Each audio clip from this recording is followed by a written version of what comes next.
आजसू का 3 दिवसीय महाधिवेशन शुरू हो चुका है। अलग अलग जिलों से कार्यकर्ता और नेता यहां पहुंच चुके हैं, लेकिन हम अलग विषयों पर बातचीत करेंगे। आज ये महाधिवेशन की जरूरत क्यों पड़ गई आजसू को, ये बताइए। देखिए, कोई भी पार्टी होता है ना, आप पार्टी छोटा हो बड़ा, उससे कोई मतलब नहीं रहता है। पार्टी का एक नियम होता है कि हर एक 5 साल में 3 साल में महाधिवेशन होना चाहिए।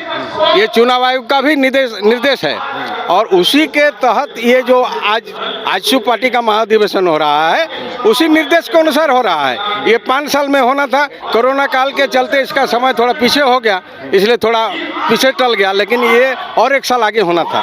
तो पार्टी का जो एक नियम है, पार्टी में जो दस्तावेज है, पार्टी का जो अपना संविधान है, पार्टी का जो एक प्रस्तावना है, उस प्रस्तावना के साथ पार्टी को लेकर चलना है। पार्टी कोई किसी का व्यक्तिगत नहीं होता है ना। पार्टी तो बहुसंख्यक लोगों के एक समूह को लेकर पार्टी बनता है। इसलिए आप कहाँ से आए हैं? हम बोकारो से आए हैं। ये बताइएगा, ये इसकी जरूरत इसलिए तो नहीं पड़ गई कि महतो वोटर में भी कई नेता जो है नए नए उभर के आ रहे हैं सामने, तो वोट को एक जगह करने के लिए महाधिवेशन की जरूरत तो नहीं पड़ गई? देखिए, आज ये नया नहीं है। महतो नेता उभर रहा है तो आज ये कोई नया थोड़े है। ये तो हर समय चुनाव जब आता है उससे पहले बहुत सारे महतो नेता उभरते हैं, लेकिन डर तो नहीं है। हाँ, उभरते हैं और फिर पिछड़ते हैं, वो तो समय बताएगा। 2000 उसी का डर तो नहीं है? नहीं, ये इसका तो अपना कार्यसूची है। पार्टी का जो नियम के मुताबिक इस अधिवेशन हो रहा है, किसी के डर से नहीं।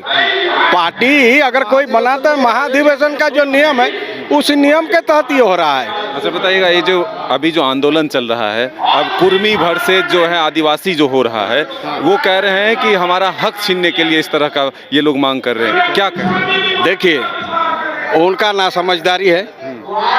इसलिए जिसका आदिवासी में जो जानता है कि कुर्मी अपना निजी वास्तविक हक के लिए लड़ाई लड़ रहा है, वो आदिवासी कभी नहीं बोलेगा। जिसको कुछ समझदारी नहीं है, वैसे ही लोग ऐसे बोल रहे हैं कि कुर्मी लोग हम लोग का हक छीनने के लिए। हम आपका हक छीनने के लिए नहीं लड़ रहे हैं, मैं अपना पहचान बचाने के लिए लड़ रहे हैं। सरकार को निर्णय देना है। आप आदिवासी का मालिक आप नहीं है, आदिवासी का मालिक सरकार है। सरकार हमें क्या करेगा नहीं करेगा, वो निर्णय तो सरकार करेगी ना। वो तो कह रहे हैं कि पहचान तो 1932 खतियान या जो लास्ट सर्वे है वो होगा, एसटी सूची में क्यों शामिल होना चाहते हैं? अरे बाबा, आप पत्रकारिता करते हैं? हाँ, बताइए। आप ब्रिटिश काल का इतिहास जानते हैं? हाँ। और नहीं जानते हैं उन लोगों से जाने। 1908 में हुआ था। उस समय किसका सरकार था, किसका शासन था? ब्रिटिश का। है जनगणना 1870 से शुरू हुआ, उस समय भी ब्रिटिश का शासन था।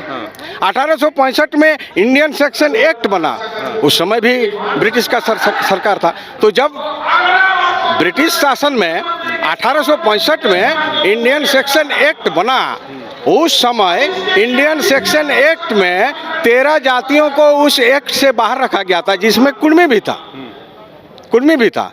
सीएनटी में उस 13 जाति के लाइन में कुर्मी भी है। अब और 1913 से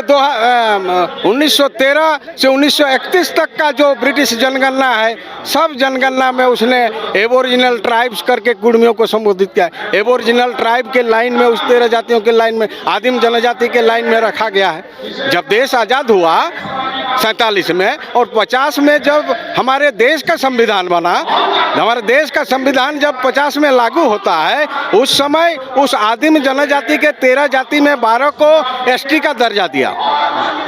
लेकिन वो कह रहे हैं कि इनका कोई आंदोलन नहीं, कोई नेता नहीं, तो फिर ये लोग कहाँ से एसटी बन गए? कोई खड़िया आंदोलन हो, कोई आंदोलन हो, एक नाम बता दीजिए आंदोलन जिसमें महतो के लोगों ने आंदोलन किया। देखिए, देश का यदि ब्रिटिश के साथ पहला आंदोलनकारी कोई है तो है रघुनाथ महतो।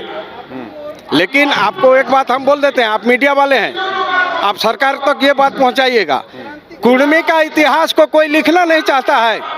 हम स्वयं 1980 में गुआ गोलीकांड के खिलाफ में जेल गए थे, हम लोग का हड्डी पसली तोड़ दिया था पुलिस, लेकिन उसका कोई रिकॉर्ड गवर्नमेंट के घर में नहीं है, अभी नहीं है। ज़्यादा दिन का नहीं, 1980 का बात बोल रहे हैं। सरकार हुए रिकॉर्ड निकाले, उसमें हम लोग 52 आदमी चार्ज से गिरफ्तार हुए थे, 52 आदमी। उसमें 2024 में क्या रहेगा रुख? इंडिया में रहेगा महतो जाति या फिर एनडीए में रहेगा? एनडीए में। एनडीए में। लेकिन डुमरी क्यों हार गए? डुमरी हारे नहीं है। हाँ, हम लोग वोट प्रतिशत बढ़ा है, लेकिन परिणाम तो नहीं आया ना? परिणाम नहीं है। हो सकता है कुछ कमी होगा, लेकिन आदमी को समझ में आ गया है कि 2024 में हम लोग डुमरी जरूर जीतेंगे। लेकिन नए नए नेता जो आ रहे हैं, जयराम आ रहे हैं और भी कई नेता आ रहे हैं, फिर कैसे वोट का तो विखराव हो जाएगा? नहीं, आ रहे हैं ठीक है, आएंगे जाएंगे, सब नेतागिरी में होता है, लेकिन हम लोग का कुछ प्रतिशत बढ़ेगा और डुमरी हम लोग फिर से जीतेंगे। और ओवरऑल राज्य में किसकी सरकार? एनडीए के होगा इस बार। हाँ, लेकिन वोटों का विखराव हो रहा है। क्योंकि हेमंत सरकार से एकदम सब ये हो गया है, परेशान हो गया है। तो बिल्कुल आपने सुना कि किस तरह से महतो वर्ग के लोग जो हैं वो एसटी में शामिल होने लेकर के जो अपना तर्क है वो दे रहे हैं और अपने हक की मांग जो है वो कह रहे हैं हम सरकार से कर रहे हैं, ना कि किसी समाज के लोगों से छीन रहे हैं। अपने सहयोगी नीरज के साथ मदन सिंह, न्यूज़ बाइस्कोप रांची। झूमेंगे घूमेंगे गाएंगे हम, वाइल्ड वाली वाटर पार्क जाएंगे हम। झूमेंगे घूमेंगे गाएंगे हम, वाइल्ड वाली वाटर पार्क जाएंगे हम। वाटर पार्क में फुल ऑन फन करेंगे, फैमिली संग वाइल्ड वादी चलेंगे। वाइल्ड वादी एंड अम्यूजमेंट वाटर पार्क एक नए अवतार में, तो तैयार हो जाइए वाइल्ड वादी में अनलिमिटेड मस्ती के लिए। साथ ही 33 फीट की हाइट से मल्टी लेन और बर्ड पार्क का भी ले फुल मजा। वाइल्ड वादी अम्यूजमेंट वाटर पार्क, देवी मंडप रोड, 10 माइल चौक, रांची। IIT जी नीट एस्पिरेंट्स के सपने को पंख देने आ गया है कंप्लीट सॉल्यूशन इंस्टीट्यूट। यहाँ है smart classroom, 1-to-1 doubt clearing session, ask the expert, video solution और भी बहुत कुछ। मतलब हम करेंगे आपको गाइड, बनेंगे आपके mentor. Foundation classes from class 6 onwards for your bright future. Visit complete solution institute,